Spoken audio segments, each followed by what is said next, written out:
Alors bonjour tout le monde. Je vais vous parler d'un sujet qui me tient beaucoup à cœur, qui est l'autisme. Donc ma présentation aujourd'hui tiendra sur la conduite à tenir en micronutrition devant les troubles du spectre de...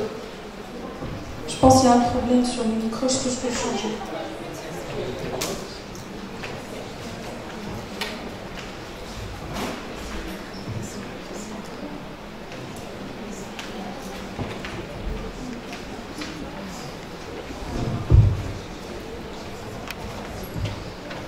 Donc, je vous parlerai de la conduite à tenir en micronutrition, ou plus spécialement en ce qu'on appelle le biomédical et le traitement micronutritionnel des cas ayant des troubles du spectre de l'autisme.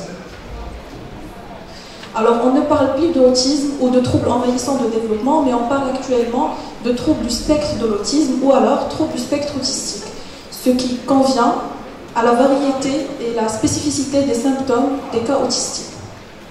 Alors, pour définir les troubles du spectre de l'autisme, il faut que les symptômes répondent à la triade autistique, c'est-à-dire que l'enfant doit avoir des problèmes de communication verbale ou non verbale, et aussi avoir des intérêts restreints et des comportements stéréotypés, et aussi un manque d'interaction sociale et avoir du mal à comprendre ce qui l'entoure. Si l'enfant ne répond pas à l'un des volets de la triade autistique, on ne peut pas le nommer autiste comme on a l'habitude de le nommer, ou alors un enfant ayant des troubles du spectre de l'autisme. On ne considère plus l'autisme comme étant une psychose, c'est un trouble neurodéveloppemental, c'est un trouble de comportement et non pas une pathologie qu'on peut traiter avec les médicaments ou alors en clinique psychiatrique. Ce sont des enfants qui ont des symptômes très différents les uns des autres, et alors c'est pour ça qu'on parle des troubles du spectre autistique et non pas d'un autisme.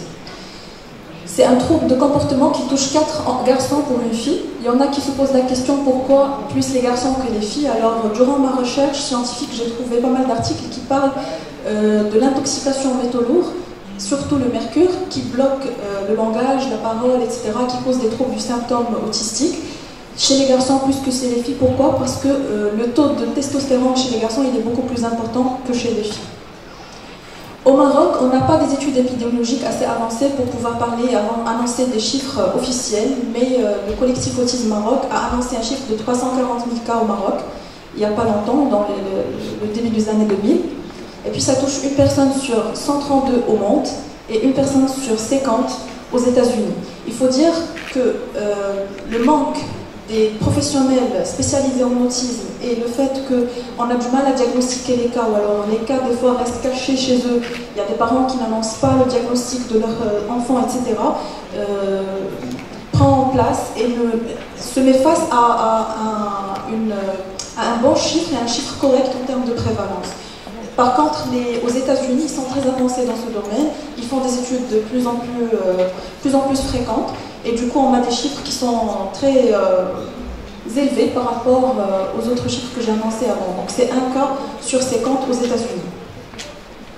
Comme le montre la figure, l'évolution de la prévalence de l'autisme ne cesse d'augmenter.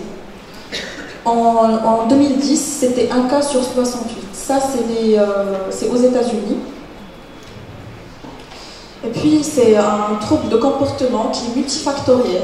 Il n'y a pas une cause pour l'autisme, il y a des causes. En fait, ça commence déjà par les 1000 premiers jours.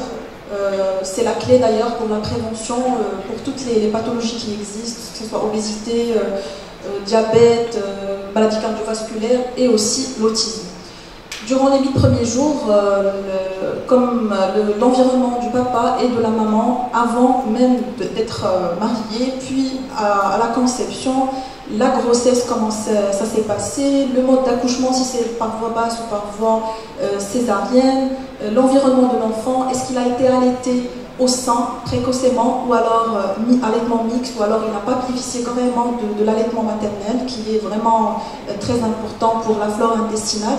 Donc tout ça, ça joue sur la composition en termes de bactéries bénéfiques dans le microbiote intestinal et dans l'intestin, ce qui par la suite agit sur les compétences cérébrales, on dirait, et neurologiques de l'enfant par la suite. Donc l'apparition des troubles du spectre autistique a aussi des étiologies d'ordre génétique, ça peut être le cas, comme ça peut être dû à des intoxications telles que l'intoxication aux métaux lourds, c'est très fréquent aussi. Ça peut être aussi des troubles dus à d'autres maladies qui restent encore... il y a manque d'études qui peuvent prouver ça, mais il y a la maladie de Lyme qui remonte à chaque fois quand on met étiologie de l'autisme. Donc c'est multifactoriel, on ne peut pas déterminer pourquoi l'enfant a eu des troubles du spectre de l'autisme, c'est multifactoriel. Et du coup, si on veut agir pour prévenir ces maladies, il faut agir sur tout un mode de vie et sur l'épigénétique en premier lieu. Pardon. Donc pour poser le diagnostic, toujours ça commence par le doute des parents. Avoir un enfant autiste n'est pas facile à admettre en fait. Les parents ont du mal à accepter les troubles présents chez leur enfant et ont du mal des fois à poser le diagnostic en famille et puis à aller rassembler des preuves et aller chercher le bon professionnel qui va poser le bon diagnostic parce qu'on manque toujours.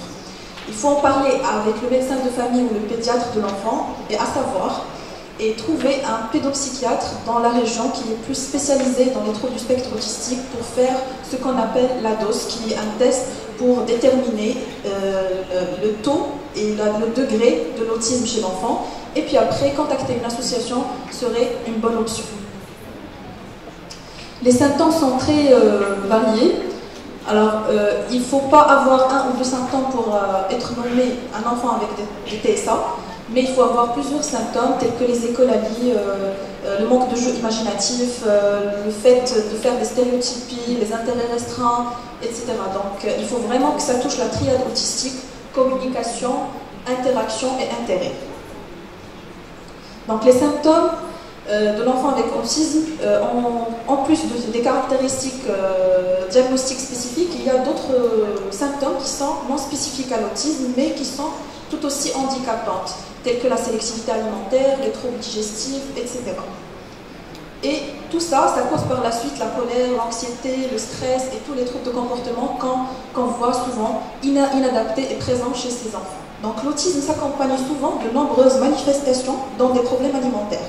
Ces problèmes peuvent engendrer des déficits ou des surplus en certains nutriments. C'est vrai si on prend la peine de calculer l'IMC des enfants, c'est généralement soit un cas avec l'IMC normal ou alors carrément en obésité. Mais ils sont tous déficitaires en termes de nutriments et micronutriments. Beaucoup de parents rapportent que leur enfant autiste présente des difficultés sur le plan de l'alimentation et affirment aussi que leur enfant présente des troubles digestifs importants tels que les sels malodorants, la présence des aliments non digérés dans les selles, les gaz, les ballonnements, etc. Donc plusieurs symptômes qui s'accompagnent avec les troubles du spectre de l'autisme. Donc selon le nombre des aliments exclus ou refusés par l'enfant, on retrouve des carences de plus en plus importantes. Il y a plusieurs approches thérapeutiques qui sont proposées. Au Maroc, ça reste trop restreint en fait. Il y a deux approches qui sont pratiquées. Il y a l'approche psychanalyste qui est très controversée et de plus en plus rejetée par les parents. Il y a l'approche comportementale qui vise surtout le comportement et surtout on utilise Applied Behavior Analysis, c'est-à-dire la méthode ABA, qui se base sur la correction des troubles de comportement inadaptés chez l'enfant et vise l'inclusion de l'enfant.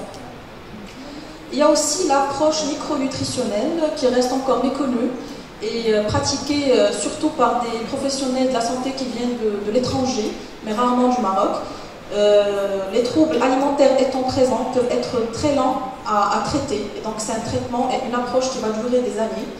C'est pourquoi il peut être judicieux de donner des suppléments alimentaires afin de s'assurer que la santé de l'enfant n'est pas compromise et ainsi pouvoir intervenir en respectant le rythme de l'enfant et de sa famille aussi, parce que des fois, tellement les carences sont nombreuses qu'on est obligé de donner plusieurs compléments alimentaires à la fois.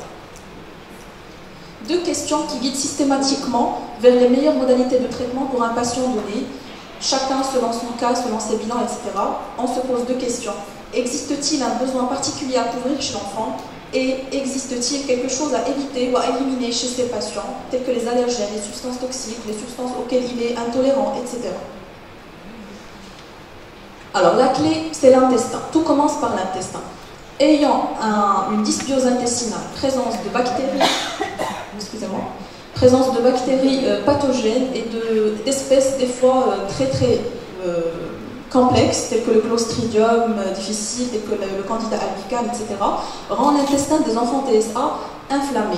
L'inflammation de l'intestin cause une inflammation du cerveau et par la suite perturbera plusieurs processus biologiques et rendra la production des neurotransmetteurs déséquilibrée, un stress oxydatif important, l'inflammation qui est augmentée, le cycle de méthylation qui est perturbé, le cycle de sulfatation aussi qui est touché. Il y a plusieurs processus et tout un métabolisme qui est bouleversé à cause d'une dysbiose intestinale en premier et de la présence des métaux lourds dans le cerveau, type mercure, plomb, aluminium et tout ça. Donc pour analyser la flore bactérienne, on se base généralement sur le test urinaire, les OAT, le test des acides organiques, qui nous montre s'il y a des métabolites toxiques qui sont excrétés dans les urines, pour voir s'il y a présence de Clostridium ou alors prolifération importante des levures, etc. Et puis, sur le test des selles, qui est un test microbiologique assez poussé, qui nous montre s'il y a une dysbiose d'abord, et puis s'il y a prolifération de levures, s'il y a présence de bactéries lesquelles, si on a des souches bénéfiques lesquelles, pour pouvoir par la suite prescrire et des probiotiques bénéfiques, en ciblant la souche qu'il faut pour le patient, et puis aussi de cibler les espèces pathogènes à traiter, telles que le Candida albicans, qui est souvent très fréquent chez les enfants avec des TSA, et aussi le Clostridium. Le SIBO aussi, c'est fréquent, et l'Helicobacter pylori. Donc il faut viser le microbiote, l'inflammation, les allergies à intolérance, il faut gérer le stress oxydatif, il faut voir aussi le fonctionnement du foie, qui a souvent besoin d'être soutenu en présence d'inflammation et avec tous les troubles qui existent pour accompagner l'autisme. Il y a aussi la fatigue surrénale qui est très fréquente chez les enfants TSA. Et puis il faut vraiment faire des tests et tout pour prouver et pour pouvoir poser un diagnostic. On se base sur les symptômes surtout. Il y a la mitochondrie qui est souvent perturbée aussi, et donc la production d'énergie ne se fait pas correctement. Le cycle de méthylation qui est bouleversé aussi, et tout ça en présence des métaux lourds. Chaque enfant est différent, et donc un nutritionniste formé en autisme pourrait suggérer un ordre différent après consultation. Certains professionnels ont également leur ordre de traitement préféré, c'est-à-dire il n'y a pas de traitement calqué à donner à tous les patients avec TSA. Tant que l'autisme il rend la recherche difficile, pourquoi? Vu la diversité, la spécificité des symptômes. Et du coup, on ne peut pas donner le même traitement pour tout le monde. C'est vrai qu'il y a des choses qu'on peut donner à tous les enfants TSA, mais avec des doses différentes des uns des autres, selon leurs tests, selon leurs symptômes, etc. Donc l'essentiel à retenir est l'importance d'évaluer soigneusement les symptômes et effets de chaque traitement sur chaque patient à l'aide des tests.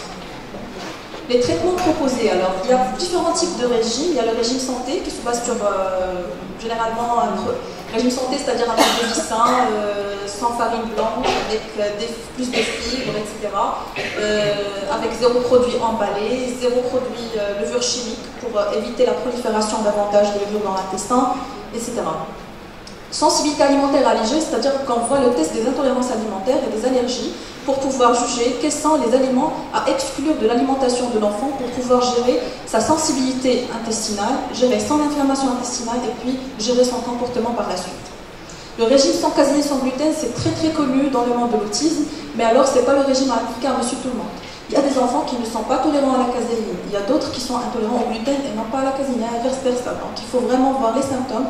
Ce que je suggère souvent à mes patients, c'est de faire des régimes d'essai en termes de caséine et gluten surtout. Un régime d'essai de 3 semaines pour tester l'intolérance à la caséine. Puis après, on fait la réintroduction progressive. Si les symptômes réapparaissent, alors là, on est sûr qu'on doit arrêter la caséine pour un bon moment avant de tenter une réintroduction.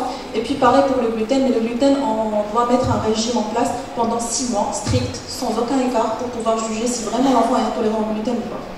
Vous allez me parler des tests pour juger s'il est malade cœliaque ou pas. Alors c'est complètement différent. Il peut être pas cœliaque, mais intolérant au gluten. C'est-à-dire sur les tests, il n'y a pas de maladie cœliaque, fibroscopie, il n'y a rien. Mais après, quand on fait le régime d'essai, il y a vraiment des améliorations sur le plan concentration, sommeil, parole, etc. Donc des suppléments vitaminiques, excusez-moi, avant de passer aux suppléments, il y a des régimes autres tels que le régime FODMAPS, le régime pauvre en oxalate, régime pauvre en phénol. Tout ça, ça dépend des cas des enfants, ça dépend de leur bilan, ça dépend de leurs symptômes pour pouvoir juger quel type de régime pour quel enfant. Donc les suppléments vitaminiques et les minéraux, tels que vitamines du groupe B, magnésium, fer, vitamine C, les acides aminés, tout ça on le donne sur prescription et vraiment en prenant en considération le taux de chaque élément dans les tests des acides organiques et d'autres tests qu'on effectue auprès de l'enfant pour pouvoir juger s'il y a carence ou pas. Mais il faut faire très attention. Par exemple, ce qu'ont l'habitude les médecins généralistes de faire, c'est de tester la B9 par exemple et la B12 dans le sang. Pour les enfants TSA, il vaut mieux les tester dans les urines, parce que c'est plus fiable, parce qu'on peut voir vraiment et réellement l'état en termes de vitamines du groupe B. Le magnésium, on a l'habitude de le tester dans le sang. Alors il vaut mieux tester le magnésium érythrocytaire pour pouvoir juger vraiment ce qui se passe dedans et si réellement il a une carence ou pas. Donc il y a vraiment un large choix dans les tests à effectuer et tout, mais il faut vraiment savoir lequel choisir pour quel enfant et pour juger vraiment s'il y a une carence et quel élément donner et aussi quelle forme. Si on prend l'exemple de magnésium par exemple, il y a plusieurs formes. Il y a le magnésium malate, il y a le citrate, il y a le marin, il y a plusieurs formes de magnésium. Les enfants TSA sont des êtres très très sensibles et fragiles. Pas comme les adultes en fait, si on donne un mélange de magnésium, il n'y a pas de souci. Mais pour un enfant TSA, il faut vraiment choisir la bonne forme pour l'assurer avec la bonne dose à l'enfant. Si je prends l'exemple par exemple du magnésium malate, c'est vrai qu'on a l'habitude d'entendre que le magnésium ça relaxe, etc. Mais si on prend un enfant qui est hypotonique, intoxiqué au mercure, etc., que je donne du magnésium malate, ça va me servir à booster son énergie, à le laisser éveiller un petit peu la journée. Mais il faut le combiner à un autre type de magnésium pour pouvoir gérer ses carences s'il y en a. Le magnésium citrate également, on le donne souvent pour gérer les problèmes de transit. S'il y a un problème de constipation, alors là, à ce moment, on donne le citrate au lieu de donner un autre type. Donc ça dépend des cas et ça dépend des doses selon les bilans. Donc la régulation des neurotransmetteurs aussi, en termes de GABA surtout. Le GABA, c'est un neurotransmetteur très important. Il y a des enfants qui sont très déficitaires en GABA et rien qu'en donnant le GABA selon un protocole bien déterminé et personnalisé, on peut arriver à rendre l'enfant verbal. Les acides aminés, la carnitine pour booster et le Q10 pour booster la mitochondrie. Donc plusieurs suppléments peuvent être proposés, mais attention aux prébiotiques parce que les prébiotiques, avant d'avoir traité les germes pathogènes, peuvent nourrir les mauvais comme les bons. Donc je vous ai résumé, je vous ai pris ça, c'est des tableaux de... En fait, c'est un ouvrage de James Adams qui regroupe plus de 150 publications diététiques et scientifiques sur l'autisme et les traitements proposés. Et ça a été fait à la base des sondages sur les parents, sur l'efficacité des traitements proposés. Donc comme vous voyez, il y a un pourcentage très élevé, surtout en donnant de la B12. Il y a beaucoup d'enfants qui passent de non-verbal à verbal. En prenant de la B6, on améliore le processus de méthylation, on améliore beaucoup de choses. En donnant le magnésium, il y a des améliorations aussi, donc ça dépend des cas, mais les améliorations sont bien claires. Il y a l'efficacité des acides gras aussi, surtout les acides gras essentiels tels que l'oméga 3. Les oméga 6 et 9, il faut faire attention pour respecter le rapport oméga 3 oméga 6. Et puis les oméga 3, il faut faire attention parce que à la base c'est une huile de poisson. Les huiles de poisson sont contaminées aux métaux lourds. On a affaire à des patients qui sont déjà intoxiqués. Il faut arrêter les sources d'intoxication. Donc on ne donne jamais de l'oméga 3 qui n'est pas certifié sans métaux lourds.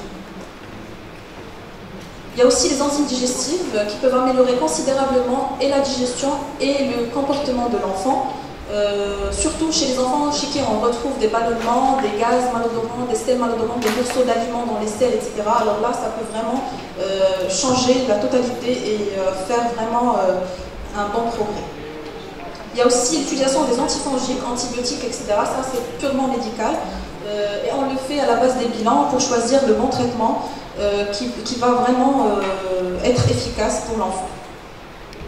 Donc voilà, considérant les impacts que les problèmes alimentaires peuvent avoir sur la santé de l'enfant, le stress vécu par les parents, il est fort pertinent d'outiller les professionnels à mieux évaluer et par conséquent mieux traiter les problèmes d'ordre nutritionnel rencontrés chez les enfants ayant des TSA. Et une équipe pluridisciplinaire s'impose pour le traitement de n'importe quelle maladie et d'autant plus l'autisme. Merci.